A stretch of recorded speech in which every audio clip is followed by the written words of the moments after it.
जब संविधान सभा के अंदर ये चर्चा हो रही थी वोट के अधिकार को लेकर के, तो बाबा साहब भीमराव अंबेडकर ने अपना वक्तव्य दिया था और उसमें कहा था कि वोट एक हथियार है जिसके जरिए आम जनता अपनी स्थिति बदल सकती है। अगर वे इस अधिकार का सही इस्तेमाल करें तो वे अपने शासकों को बदल सकते हैं।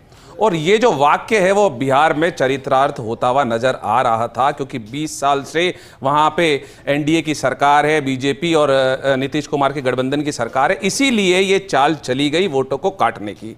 अब ये कह रहे थे कि जन्म प्रमाण पत्र दे दीजिए, ये दे दीजिए, तो मैं आपको बता दूं सन 2000 के अंदर मात्र 1.19 लाख लोगों ने सिर्फ जन्म प्रमाण पत्र को रजिस्टर्ड किया था, जो कुल आबादी का 3.25% था।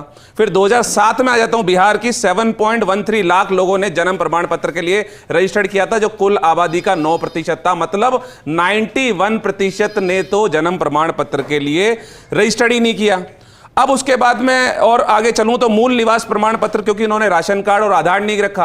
आपकी पहचान का आधार है। आप देखिए वो जो 80 करोड़ लोगों को, ये अभी बात कर रहे थे, 80 करोड़ लोगों को जो फ्री खाना दे रहा है, उसके अंदर रजिस्टर्ड करने के लिए आपको आधार चाहिए। आपको राइट टू एजुकेशन के लिए आधार चाहिए। लेकिन वोटिंग आईडी, अगर वोटर आईडी की या वोटिंग लिस्ट में आपको नाम बरकरार रखना है तो आधार को नहीं माना जाएगा। लेकिन वोट डालने के लिए भी आधार चल जाता है। हाँ, वोट डालने के लिए भी चलेगा, लेकिन वोट इलेक्ट्रोल रोल मतलब वोटर लिस्ट के अंदर आपका नाम बरकरार रखने के लिए आधार नहीं चलेगा। अब इन्होंने किसको लिया है उसके अंदर? मूल निवास प्रमाण पत्र। आपको पता है पिछले 8 दिन के अंदर 14 लाख लोगों ने अप्लाई किया है वहां पे डोमिसाइल के लिए। और वहां पे वो कौन इश्यू करता है? वहां का डीएम।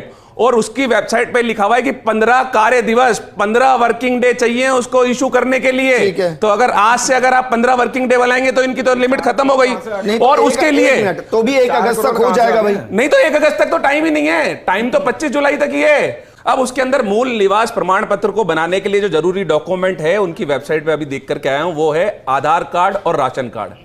मतलब आपको मूल निवास बनाने के लिए आपका आधार कार्ड और राशन कार्ड चाहिए, लेकिन वोटिंग लिस्ट में बने रहने के लिए डॉक्यूमेंट दोनों हटा दिए। नहीं प्रतीक, इसको थोड़ा और चेक कीजिए भाई। मुझे लग रहा है मूल निवास प्रमाण पत्र बनवाने के लिए पहला तो 10 साल आपका कहीं रेजिडेंस होना चाहिए।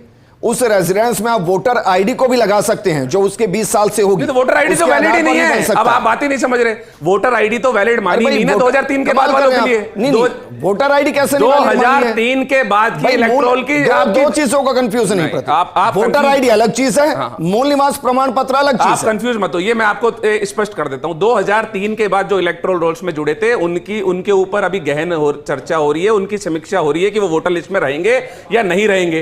तो अगर वो लोग अगर अपने डोमिसाइल बनाने जाते हैं तो उसके लिए आधार और राशन कार्ड चाहिए।